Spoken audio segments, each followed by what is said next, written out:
Doctor Baba Saheb Ambedkar open university.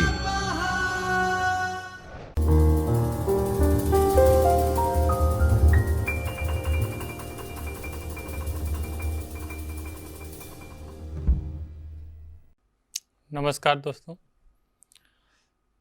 मैं doctor Manish Dubey, assistant professor school of education, doctor Baba Sahab Ambedkar open university में आप सबका हार्दिक स्वागत है। आज हम पढ़ेंगे बीएड ओडीएल पेपर ES 102 वर्तमान भारत में शिक्षण परिणामों में ब्लॉक 4 यूनिट्स 16 गांधी जी का contribution social change. Gandhi ji contribution to social change कि गांधी जी का जो कंट्रीब्यूशन है वो सामाजिक परिवर्तन में कितना कंट्रीब्यूशन है उनका, जो हमने पिछले लेक्चर में पढ़ा कि प्रोसेस ऑफ सोशल चेंज। तो उसमें प्रोसेस सोशल चेंज क्या था, किसके जो हमारे विषय हैं, जो स्ट्रीम है उसका कंट्रीब्यूशन क्या था, टीचर का कंट्रीब्यूशन क्या था। तो उसी में हम आगे पढ़ेंगे गांधी जी का जो कंट्रीब्यूशन है सोशल चेंज में वो क्या क्या है, उसमें उनके विचार क्या हैं, उन्होंने क्या सोशल चेंज के लिए क्या उन्होंने कहा और समाज में उनके विचारों से कितना, उनके फिलॉसफी से कितना परिवर्तन हुआ, उसके बारे में इस यूनिट में हम पढ़ेंगे। तो हम अगर देखें आउटलाइन तो हम इसमें पढ़ेंगे ऑब्जेक्टिव इंट्रोडक्शन, गांधी जी की का आइडिया सोशल चेंज के, उनका आइडिया क्या था, perspective of through the religious concern, उनके रिलीजियस कंसर्न क्या थे, idea about the organisation of change, organisation change के प्रति उनका आइडिया क्या था, पॉलिटिकल चेंज के प्रति उनका आइडिया क्या था, और इकोनॉमिक सिस्टम, जो चेंज इन इकोनॉमिक सिस्टम में जो चेंज चाहते थे उसके प्रति उनका आइडिया क्या था। इन चार बिंदुओं के आधार पर हम गांधी जी का जो आइडिया है सोशल चेंज के लिए उसको हम अध्ययन करेंगे। उसके बाद हम देखेंगे उसका इम्पैक्ट जो है modern education system, Indian society पे क्या पढ़ा है, और लास्ट में इवोल्यूएट करेंगे कि हमने जो पढ़ा हमने क्या सीखा उससे। तो आइए शुरू करते हैं। ये objective, understand Gandhi ji thought on religious change in clearly, understand the Gandhi ji idea on institutional change, political change. We will able to discuss the Gandhi ji idea on the economic transformation. तो हम ये पढ़ने के बाद हम इसको प्राप्त करने की कोशिश करेंगे एजुकेशन। तो अगर हम देखें, हम बात करें गांधी जी के बारे में, गांधी जी जो Mahatma Gandhi ji, also called the father of nation, was prominent leader of the India independent movement against the British colonial.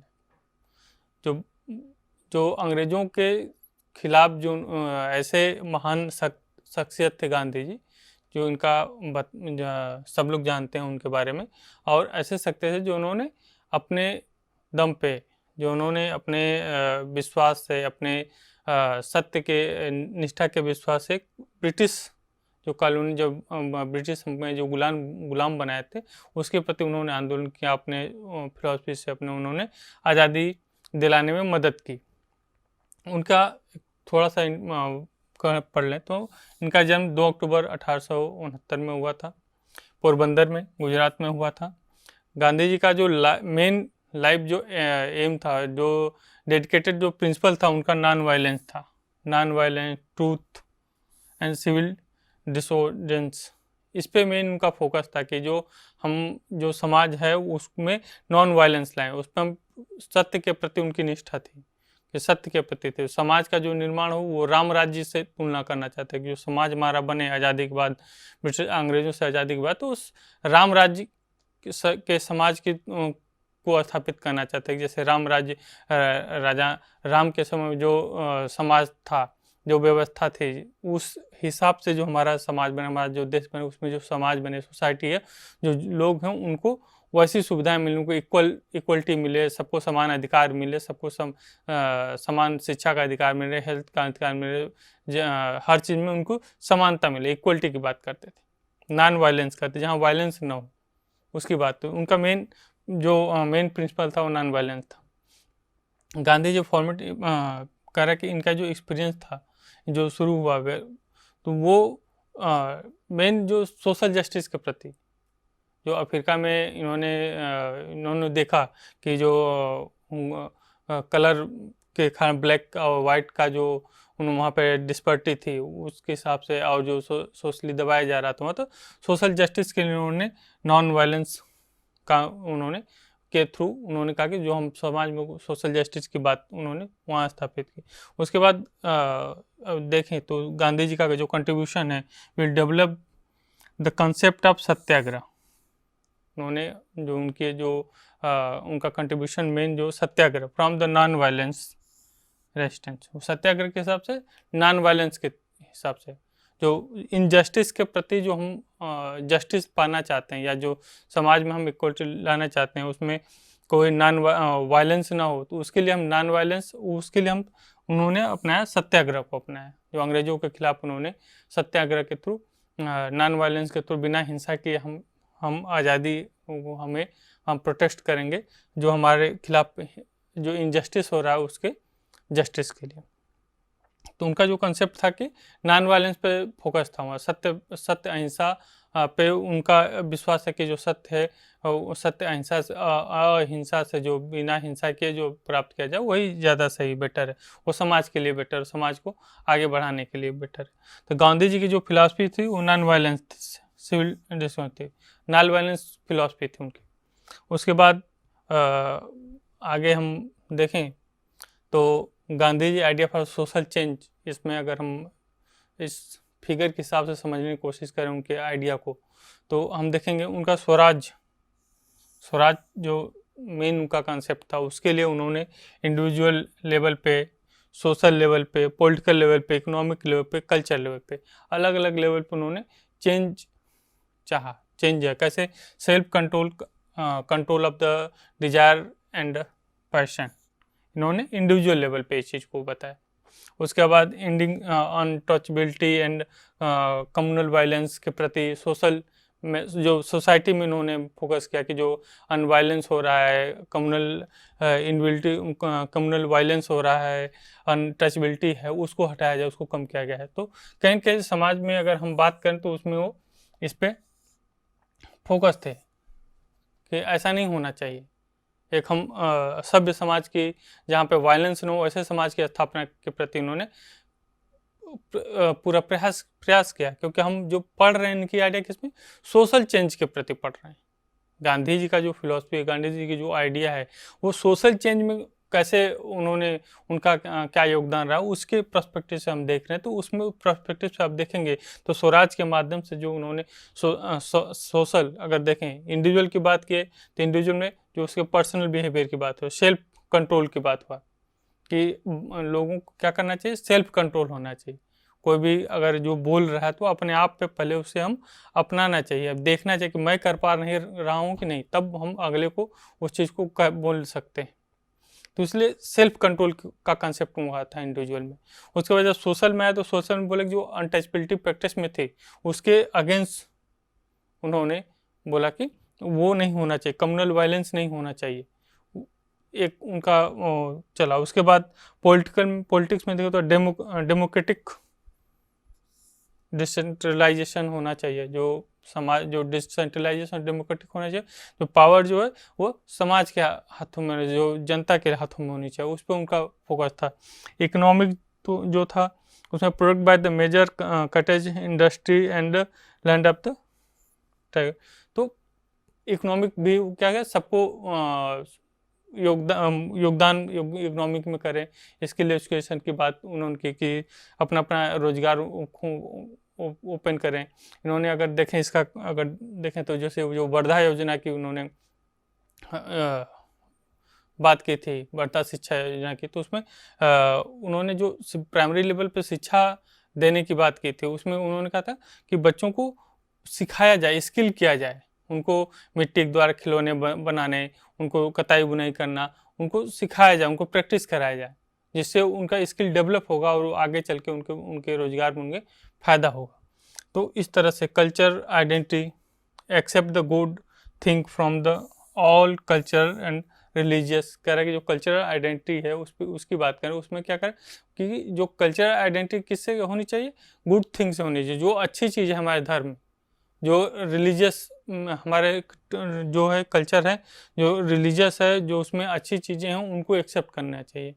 तो इस आधार पर वो समाज को चेंज करने की बात कर रहे थे, सोशल चेंज की बात कर रहे थे। एक उनका एक व्यू है, कंसेप्ट है, इस फिगर से हम समझने की कोशिश करें। तो आगे देखें तो Gandhi ji idea social change, इसमें क्या था, थॉट ऑन रिलीजियस जो पॉइंट था हमारा, उसके पर्सपेक्टिव से हम देखें, रिलीजियस के पर्सपेक्टिव से उन्होंने कहा कि पहला इंटरफेथ हार्मनी, जो Gandhi ji believe in the unity of religious, उनका मेन बिलीव क्या था, जो रिलीजियस के यूनिटी पे था, एकता पे था।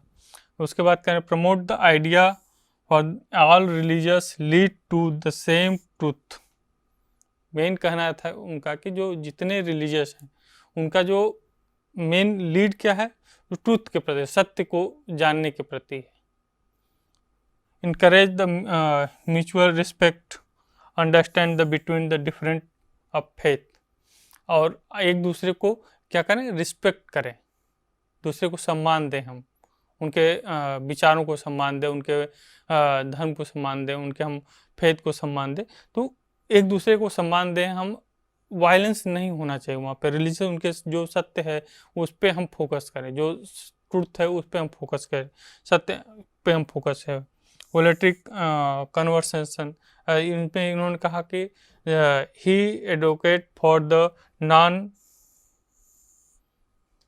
Cohesive approach to religious conversion पे बात उन्होंने क्या जो होना चाहिए। उसके बाद उन्होंने कहा Gandhi ji believe that the conversion should be a personal choice.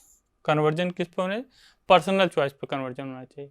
ऐसा नहीं कि हम फोर्सफुली किसी को कन्वर्ट, नहीं, वो जो अगर कन्वर्जन हो तो पर्सनल चॉइस है, वो जो व्यक्ति है उसके इच्छा के अनुसार होना चाहिए। उसके बाद देखें idea about the organisational change की अगर हम बात करें तो गांधी जी के विचारों के हिसाब से, हम गांधी जी का जो आइडिया था, थॉट था, उसके हिसाब से देखें तो डिसेंट्रलाइजेशन की बात किया गया, जो ऑर्गेनाइजेशन हो डिसेंट्रलाइजेशन कैसे हो। Gandhi ji emphasise the importance of small self sustaining community या विलेज। उन्होंने कहा कि जो डिसेंट्रलाइजेशन कैसे, जो स्मॉल जो कम्युनिटी है, सेल्फ सस्टेनेबल कम्युनिटी है, विलेज है, उन पे हम फोकस करना चाहिए, उन वहाँ पे जो ज़्यादा फोकस करना चाहिए, वहाँ पे लोगों को अवेयर करना चाहिए। उस हिसाब से ही believe the decentralisation discuss decision making and governance, उनके जो गवर्नेंस और जो डिसीजन मेकिंग में उनका योगदान हो, जिससे क्या हो कि जो उनकी छोटे लेवल से जो छोटी कम्युनिटी है उनके चीज़ों को हम समझेंगे, उनके विचारों को समझेंगे, उनके हम ज़रूरतों को समझने की कोशिश करेंगे। तो हम क्या करेंगे, क्योंकि उनका मेन फिलॉसफी क्या था, समाज कैसा होना चाहिए, राम राज्य की तरह होना चाहिए। तो इसलिए उसमें उस समाज में क्या हो, सबकी भागीदारी हो, प्रत्येक की भागीदारी होनी चाहिए। इसलिए वो बात कर रहे हैं यहाँ पे कि जो हर जो कम्युनिटी है, छोटी से छोटी कम्युनिटी है, उन सबका योगदान हो, हमारा जो गवर्नेंस सिस्टम है उसमें सबका पार्टिसिपेशन हो, सबका व्यू पता हो, सबकी नीड को पता होना चाहिए, जैसे सबका योगदान होना चाहिए, कंट्रीब्यूशन होना चाहिए। इसलिए वो बात हमेशा कर रहे हैं कि वो छोटे छोटे लेवल पे भी जाके वो बात करें कि सबका कंट्रीब्यूशन होना चाहिए, क्योंकि वो राम राज्य स्थापित करना चाहते हैं। एक उनका रोड मैप था कि राम राज्य स्थापित हो, वैसा। तो इस हिसाब से उनकी फिलॉसफी है, उनकी आइडिया है जो समाज को परिवर्तन करने के लिए। तो कहीं कहीं आपको हर उनके स्टेटमेंट में वही चीज़ आपको दिखेगा कि राम राज्य के प्रति उनका जो था कि राम राज्य स्थापित हो। तो इसलिए उनके जो व्यू हैं, उनके जो विचार हैं, उनके जो आइडिया हैं, थॉट हैं, वो उसी के हिसाब से समाज में परिवर्तन लाना चाहते हैं। जब समाज में वैसा ही परिवर्तन आया तो वैसे ही व्यवस्था डेवलप होगी। तो सर्वोदय जो उन्होंने कंसेप्ट दिया था उसका क्या था, the concept of meaning the welfare of all, Sarvodaya का कंसेप्ट जो उन्होंने दिया था समाज के लिए, में सर्वोदय कंसेप्ट। तो वेलफेयर ऑफ ऑल की बात किया था वहाँ पे कि सबके लिए समान वेलफेयर हो। उसको underline his vision for the inclusive and equitable society. और जो सोसाइटी की बात की थी वहाँ पे उनका विजन क्या था कि जो सबके लिए इक्वल बराबर व्यवस्था हो। ऐसा नहीं कि नहीं मतलब एक के लिए ज़्यादा व्यवस्था की गई है, उनको छूट दिया जा रहा है कम कानून में, या उनको ज़्यादा सुविधा दी, ऐसा नहीं, सबके लिए बराबर सुविधा हो। इक्वलिटी की बात हो रही है, इक्विटी यहाँ बात हो रही है कि जो एजुकेशन दी जाए, जो इकोनॉमिक स्टेटस हो, तो उसमें क्या सबको बराबर योगदान दिया जाए, सबको बराबर पार्टिसिपेशन दिया जाए, सबको बराबर अपॉर्चुनिटी दी जाए, जिससे एक सर्वोदय समाज की स्थापना हो सके। तो इस तरह से उनका थॉट ये था, thought of religious conversation, thought of organisation change. उसके बाद हम देखेंगे आगे। तो उन्होंने कहा कि idea about the political change, जो तीसरा उनका बिंदु था कि पॉलिटिकल चेंज के प्रति क्या आइडिया था। तो उनका आइडिया था कि पहला उन्होंने दिया कि पॉलिटिकल चेंज में satyagraha, Gandhi ji principle of non violence resistance, हमेशा वो फोकस उनका किस पर था, नॉन वायलेंस पे था, कि जो भी चीज़ें होंगी, अगर गवर्नमेंट अगर कुछ ऐसा नहीं कर रही है, जैसे उस समय का जो माहौल था अंग्रेज़ों के प्रति, अंग्रेज बातों को जब नहीं मानते थे, या जब किसी चीज़ को वायलेंस ज़्यादा होता था, तो उनका मेन था सत्याग्रह। सत्याग्रह के थ्रू उनको, नॉन वायलेंस के थ्रू उनको प्रोटेस्ट करते थे जस्टिस के लिए, उनको मानना पड़ता था। उस समय के बाद भूख हड़ताल पे हो जाते थे, अनशन आमरण अनशन पर बैठ जाते थे। तो उस तरह का था उनका, उन्होंने एक्सपेरिमेंट किया, तो उस हिसाब से उन्होंने बताया कि जो पॉलिटिकल स्ट्रेस हो, तो उसमें उन्होंने सत्याग्रह की बात की। तो Gandhi ji non violence main point, he believe that the positive resistance powerful tool achieve the political change without restoring the violence. कहना है कि अगर पॉलिटिक्स में चेंज लाना हो, तो हमें, हमारे लिए सत्याग्रह जो क्या है, एक पावरफुल टूल है, जिसके थ्रू हम बिना वायलेंस के हम उसमें चेंज ला सकते हैं। इनका मेन एम था वही सत्याग्रह, कि इसके थ्रू हम बिना वायलेंस के हम क्या कर सकते हैं, हम चेंज ला सकते हैं। पॉलिटिक्स में गवर्नमेंट जो पावर में, उसमें हम बदलाव कर सकते हैं। उसके बाद स्वदेशी movement encourage the self-sufficient at the national level. He advocate for the use the local goods and resource to promote economic independence and reduce dependency of the foreign power. कितनी बड़ी बात है, देखिए इन्होंने स्वदेशी मूवमेंट में इन्होंने क्या किया था कि जो विदेशी वस्तुएं थी उनका बहिष्कार किया गया था, जला दिया गया था। जो विदेशी कपड़े थे उस समय जला दिया था। जो स्वदेश में बने हुए थे, जो स्वदेशी वस्तुएं थी, उनका आप ज़्यादा यूज करें। अभी भी अगर देखें आज के कंसेप्ट में भी, तो ये फोकस है कि हम अगर अपनी वस्तुओं को इस्तेमाल करें, तो हमारे जो इकोनॉमिक लेवल है, हम इंडिपेंडेंसी जो है वो ख़त्म होगी, हम खुद सेल्फ डिपेंडेंट होंगे। क्योंकि जब हम अपने कंट्री की बनी हुई वस्तुओं को इस्तेमाल करेंगे, तो हमारा इकोनॉमिक लेवल क्या होगा, बढ़ेगा। जो फॉरेन जो वस्तुएं हैं, फॉरेन पावर है, फॉरेन गुड्स हैं, उनका जो क्या होगा, उनका आना कम होगा। क्योंकि जब पैसा जो क्या, जब फॉरेन से चीज़ों को मंगाएंगे तो पैसा ज़्यादा पे करना पड़ेगा, तो हमारा इकोनॉमिक स्तर डाउन होगा। लेकिन जब हम खुद प्रोड्यूस करेंगे, अपने वस्तुओं को इस्तेमाल करेंगे, तो उसमें क्या होगा कि हमारा इकोनॉमिक लेवल बढ़ेगा और इंडिपेंडेंसी हमारी क्या होगी, सेल्फ इंडिपेंडेंसी जो ख़त्म होगी, हम सेल्फ डिपेंडेंट हो जाएंगे। तो इसलिए इनका फोकस था कि स्वदेशी मूवमेंट इन्होंने चलाया था कि हम क्या करेंगे, स्वदेशी मूवमेंट जो हमारे यहाँ बन रहा चीज़ों को, उसी का हम इस्तेमाल करेंगे, जिससे एक सुदृढ़ राष्ट्र का निर्माण कर सकें। तो उसके बाद तो ये इन्होंने कहा कि जो अगर पॉलिटिकल चेंज लाना चाहते हैं हम, तो इन चीज़ों के माध्यम से हम पॉलिटिकल में चेंज ला सकते हैं। समाज में चेंज लाना चाहते हैं तो उसके हिसाब से हम ले जाते। तो तीसरा जो उनका चौथा था thought, change in the economic system. Economic system में चेंज कैसे ला सकते हैं, क्योंकि जो समाज में जब चेंज लाना हो, तो आपको इन जो इन्होंने 4 पिलर बताए, चारों पिलर में चेंजेस, बदलाव लाने पड़ेंगे। इकोनॉमी में बदलाव लाना है, पॉलिटिक्स में बदलाव लाना होगा, सामाजिक स्ट्रक्चर में बदलाव लाना होगा और लोगों के विचारों में बदलाव लाना होगा, तब जाके पूरा समाज परिवर्तित होगा, चेंज होगा। इसलिए इस पॉइंट के आधार पे हम गांधी जी के विचारों को सामाजिक परिवर्तन के पर्सपेक्टिव से समझने की कोशिश कर रहे हैं। तो इसमें जो है अगला क्या है, thought of the change in economic system. उसमें उनका क्या विचार था, एग्रीन एम्फेसाइसिस। उन्होंने कहा कि Gandhi ji believe in the significance of agriculture in rural industry. उनका मेन फोकस था कि जो हमारा इकोनॉमिक जो बेस है वो हमारे कहाँ एग्रीकल्चर बेसिस पे, हम जो लघु कुटीर उद्योग हों उन पे फोकस करें, उसको हम बढ़ावा देने की कोशिश करें, जिससे छोटे छोटे लोगों की आर्थिक स्थिति क्या होगी, इम्प्रूव होगी। जब छोटे छोटे आर्थिक स्थिति इम्प्रूव होगी तो इक्वलिटी बढ़ेगी समाज में।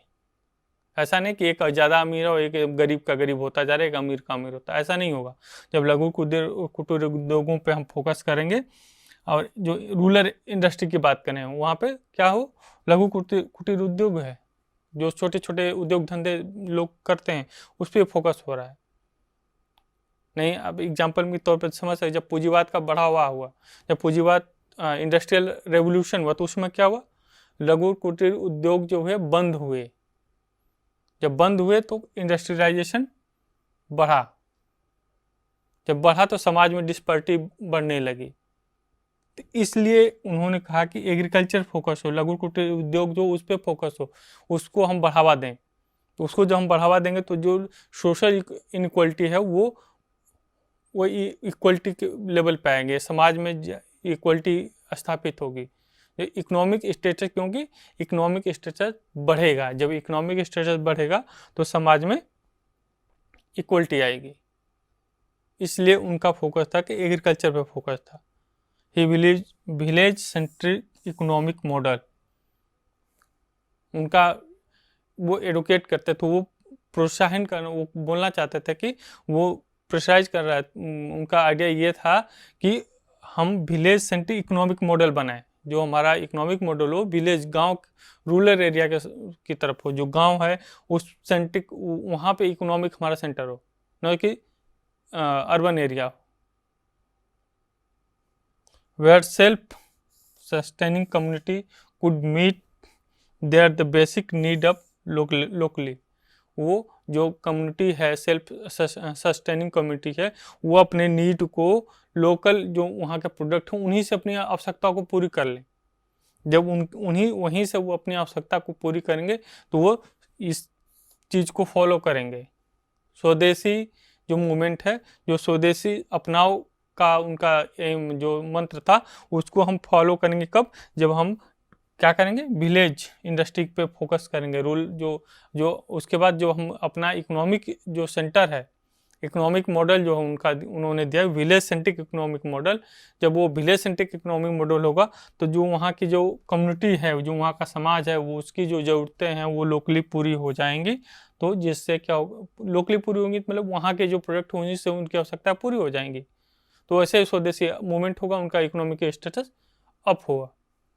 इसलिए वो समाज में ऐसी चीज़ों की व्यवस्था करते हैं। इंडस्ट्रियलाइजेशन के जो उन्होंने क्या क्रिटिक किया, जो इंडस्ट्रियलाइजेशन पे बढ़ावा देने के लिए क्रिटिक किया, क्योंकि जब इंडस्ट्रियलाइजेशन बढ़ेगा तो समाज में डिस्पैरिटी बढ़ेगी। बात करें तो कैसे, तो उन्होंने कहा Gandhi ji was critic the western model of industrialisation. जो वेस्टर्न मॉडल इंडस्ट्रियलाइजेशन उसमें उन्होंने क्रिटिक किया। वो बिलीव करते थे exploration of and environmental degradation. वह जो वेस्टर्न मॉडल इंडस्ट्रियलाइजेशन है, जो औद्योगिकरण है, उस पे उन्होंने कहा कि औद्योगिकरण सेंट्रिक इकोनॉमिक नहीं होनी चाहिए। इकोनॉमिक मॉडल उन्होंने दिया कि इस पे विलेज सेंट्रिक इकोनॉमिक मॉडल जाए, लघु कुटीर उद्योगों को बढ़ावा देने के उन्होंने ज़्यादा प्रोत्साहित किया। इसलिए देखें तो अब खादी वस्त्र उस समय ज़्यादा प्रचलित हुआ, खादी उद्योग प्रचलित हुआ, छोटे छोटे लघु कुटीर उद्योग डेवलप हुए।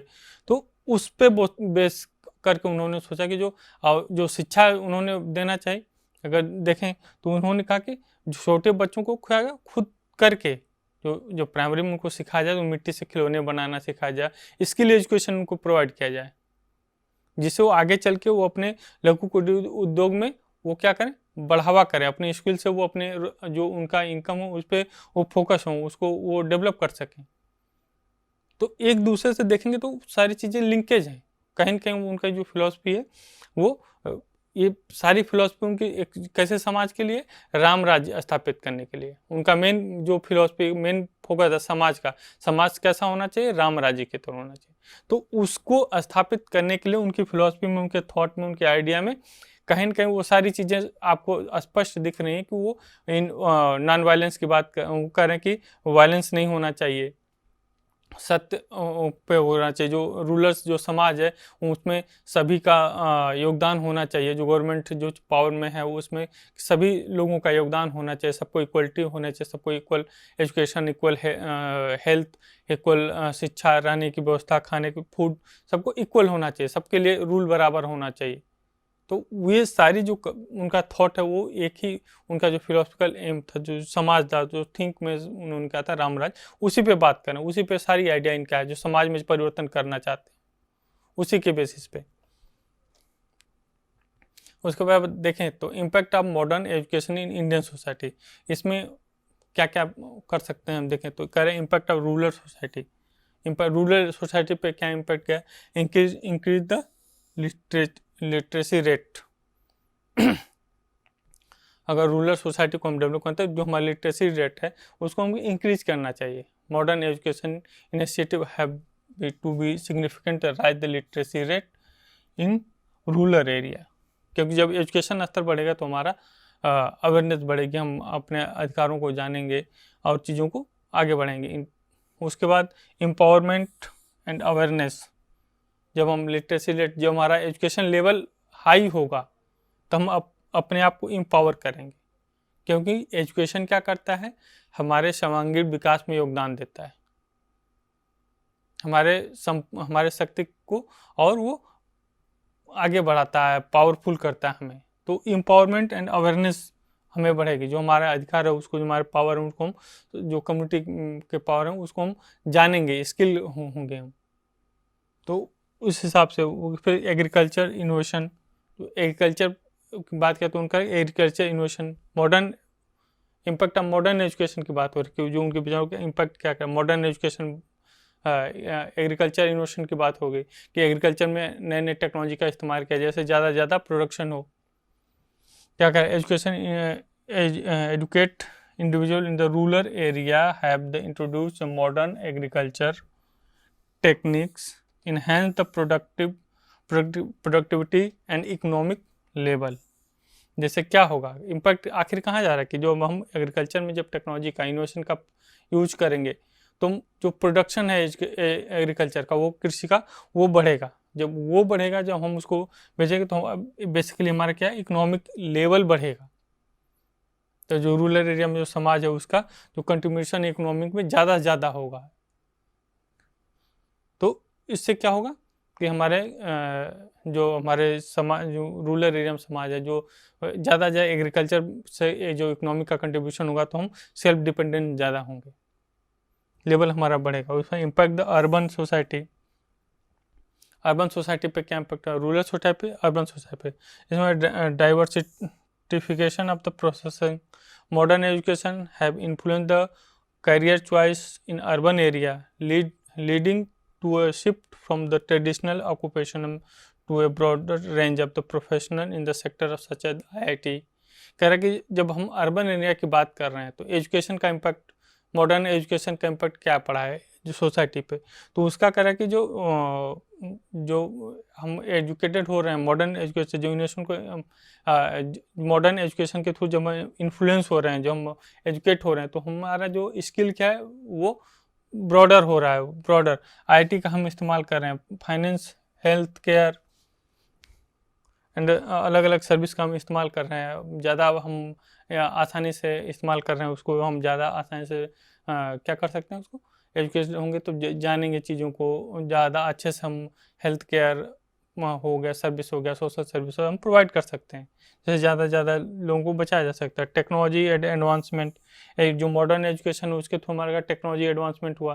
टेक्नोलॉजी एडवांसमेंट होगा तो जो नए नए इनोवेशन हो तो समाज में परिवर्तन लाएंगे अलग अलग तरीके से। सोशल मोबिलिटी, उसके वजह से क्या हो, सोशल मोबिलिटी भी बढ़ रही है। कैसे? Education play the crucial role to facilitate the social mobility in urban area. It has provide the opportunity for individual to move up the social and economic ladder। कह रहा है कि जो सोशल मोबिलिटी कैसे बढ़ रही है, क्योंकि उनका इकोनॉमिक स्तर बढ़ रहा है। जब इकोनॉमिक स्तर बढ़ रहा है, उनके एजुकेशन का स्तर बढ़ रहा है, तो समाज में परिवर्तन हो रहा है। जब स्किल्ड होंगे, जब जानेंगे, तो उनका इकोनॉमिक स्तर बढ़ेगा, तो उनका सामाजिक स्तर जो है वो ऊपर जाएगा। मिडिल क्लास अपर जाएगा, लोअर क्लास मिडिल हो जाएगा या अपर हो जाएगा। तो जैसे जैसे उनका इकोनॉमिक लेवल बढ़ेगा, वो समाज में उनका लेवल बढ़ेगा। इससे सोशल मोबिलिटी बढ़ रही है। तो ये सब किसका इम्पैक्ट है? मॉडर्न एजुकेशन का। उसका impact on tribal society. Tribal society पे क्या उनका क्या इम्पैक्ट है? Cultural preservation and empowerment. Modern education के थ्रू हम क्या कर रहे हैं, जो कल्चरल हमारा जो कल्चर है उसको हम प्रिजर्व कर पा रहे हैं, उसको एम्पावर कर पा रहे हैं। उसमें जो जो कमियां हैं, जो बुराइयां, उनको दूर करके हम उसमें सुधार कर रहे हैं। वो अगले पीढ़ी को हम बताने में, लैंग्वेज को, जैसे हम टेक्नोलॉजी का इस्तेमाल करके बहुत सारे लैंग्वेज को हम प्रिजर्व कर रहे हैं। बहुत सारे चीज़ों को जो स्किल है ट्राइबल एरिया में देखें तो उनको हम स्किल उनका चित्रकारी का हो गया, चाहे जो भी है स्किल उनका फोटोग्राफ, उसका फोटोग्राफ बना के उसको डॉक्यूमेंटेशन करके हम नए नए तरीके से उसको क्या कर रहे हैं, प्रिजर्व कर रहे हैं। उनके कल्चर को हम क्या कर रहे हैं, प्रिजर्व कर रहे हैं और एम्पावर कर रहे हैं। जो आने वाली पीढ़ी है, कम से कम उसको हम बताएंगे नहीं ये हमारा कल्चर रहा है, ये हमारा ये चीज़ें हैं। जो पुराने ज्ञान खत्म होने वाले हैं, जो जैसे जो ट्राइबल लोग हैं वो जंगलों में देखें तो ज़्यादा रहते हैं, तो औषधियों का ज्ञान उनके पास है, बहुत सारी चीज़ों का ज्ञान है जो इंडिविजुअल लेवल पर वहीं ख़त्म हो जाएगा। लेकिन हम उसको क्या करें, टेक्नोलॉजी के माध्यम से हम उसको प्रिजर्व कर रहे हैं और आगे हम अपने जो मेन स्ट्रीम है उसमें हम उनको जोड़ने की कोशिश कर रहे हैं उस नॉलेज से। उस नॉलेज के थ्रू हम ट्राइबल एरिया को मेन स्ट्रीम से जोड़ने की कोशिश कर रहे हैं। तो कहीं ना कहीं इंप्रूवमेंट दिख रहा है वहाँ पे, उनके लाइवहुड इंप्रूवमेंट होगा जब एजुकेटेड करेंगे। Enhance the health and sanitisation awareness. जो हेल्थ और जो सैनिटेशन अवेयरनेस है उसमें हम बढ़ाएंगे, तो उनके रहन सहन में, उनके खान पीन में काफ़ी बदलाव होगा, तो समाज में उनके परिवर्तन होगा। Impact on the caste system. जो मॉडर्न एजुकेशन है तो कास्ट सिस्टम में कैसे कास्ट बेसिस डिस्क्रिमिनेशन खत्म होगा। जब हम अवेयर होंगे, अपने अधिकार को जानेंगे, तो कास्ट बेसिस डिस्क्रिमिनेशन धीरे धीरे खत्म हो जाएगा। उसके बाद empowerment of the marginalise caste. Education के थ्रू हम मार्जिनलाइज कास्ट को एम्पावर कर रहे हैं, उनको ताकत दे रहे हैं। Impact of the join combining family system. Changing family diameter. Modern education हो रहा है, देखें तो जो कंबाइंड फैमिली थी उसका क्या कर रहा है, रूप परिवर्तित हो रहा है। हम न्यूक्लियर फैमिली में अब धीरे धीरे हम क्या कर रहे हैं, एक छोटे छोटे फैमिली में हम परिवर्तित हो गए हैं।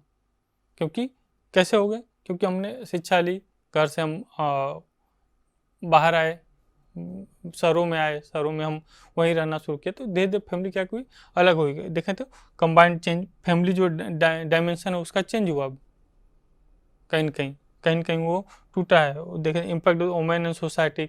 एजुकेटेड हम मॉडर्न एजुकेशन के थ्रू देखें तो जो वुमेन को इम्पैक्ट करने की कोशिश कर रहे हैं, वुमेन को हम बढ़ावा देने की कोशिश कर रहे हैं, उनके राइट्स को, उनको प्रमोट कर रहे हैं, उनके जो कैपेसिटी उनको हम आगे बढ़ा रहे हैं। हम साथ चलने की बात करें, कंधे से कंधा मिला कर चलने की बात करें, वो किसके थ्रू, हम एजुकेशन के थ्रू। एजुकेशन क्या है कि एम्पावर कर रहा है चीज़ों को, उनको एजुकेशन के थ्रू क्या मिल रहा है, उनके राइट उनको जानने की कोशिश, वो अवेयर हो रहे हैं अपने राइट्स के प्रति कि हमारा अधिकार, हम ये कर सकते हैं।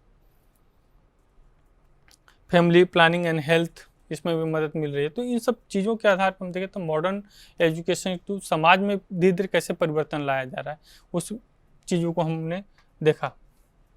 इसके बाद हम अब बात करेंगे कि इवोल्यूशन के। तो हमने बात की पहले यह गांधी जी के विचारों के हिसाब से जो उनका जो आइडिया था उस सामाजिक परिवर्तन में कैसा योगदान है। तो हमने उनके विचारों को 4 पॉइंट के हिसाब से समझा कि कैसे वो एक स्वराज की स्थापना करना चाहते, स्वराज के माध्यम से एक सभ्य समाज की स्थापना करना चाहते थे, राम राज्य की स्थापना करना चाहते थे।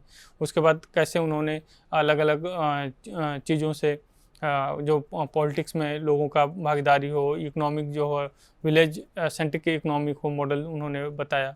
तो इससे समाज में जो समाज है उसमें कितना परिवर्तन आएगा उनके आइडिया के हिसाब से उन्होंने चीज़ों को किया, और उसका इम्पैक्ट जो मॉडर्न एजुकेशन में के थ्रू हम जो समाज में परिवर्तन करना चाहें तो धीरे कहीं देखें तो उसकी झलक हमें हमारे अभी के समाज में मॉडर्न एजुकेशन के थ्रू हम उनको समाज में परिवर्तन आ रहा है, सबको एम्पावर कर रहे हैं, इक्वलिटी बढ़ रही है और इकोनॉमिक लेवल डेवलप हो रहा है स्किल एजुकेशन के थ्रू।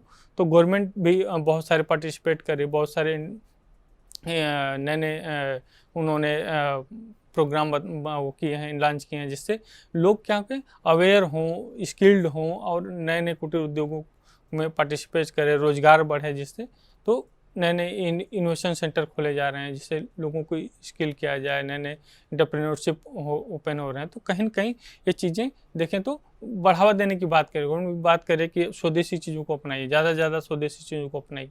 तो गांधी जी के विचारों से ही वो चीज़ें आ रही हैं स्वदेशी की, क्योंकि उससे हमारे समाज की, हमारे देश की जो इकोनॉमिक लेवल है उससे क्या हुआ, इंक्रीज होगा, जो सामाजिक डिस्पैरिटी है वो कम होगी, इक्वलिटी की भावना आएगी, इक्वल प्लेस पे आएगी। समाज में जो सामाजिक मूवमेंट होगा, जो सामाजिक लेवल पे जो मूवमेंट होगा वो कहीं न कहीं वो इक्वल होने का जो गैप है उसको फुलफिल करेगा।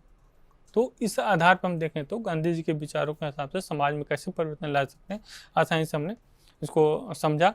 और इसके आधार पर हम इवेल्युएट करें तो हम इसको डिफाइन कर सकते हैं कि what is the Gandhi ji idea on the institutional change. Institution change में गांधी जी का क्या आइडिया था, क्या विचार था।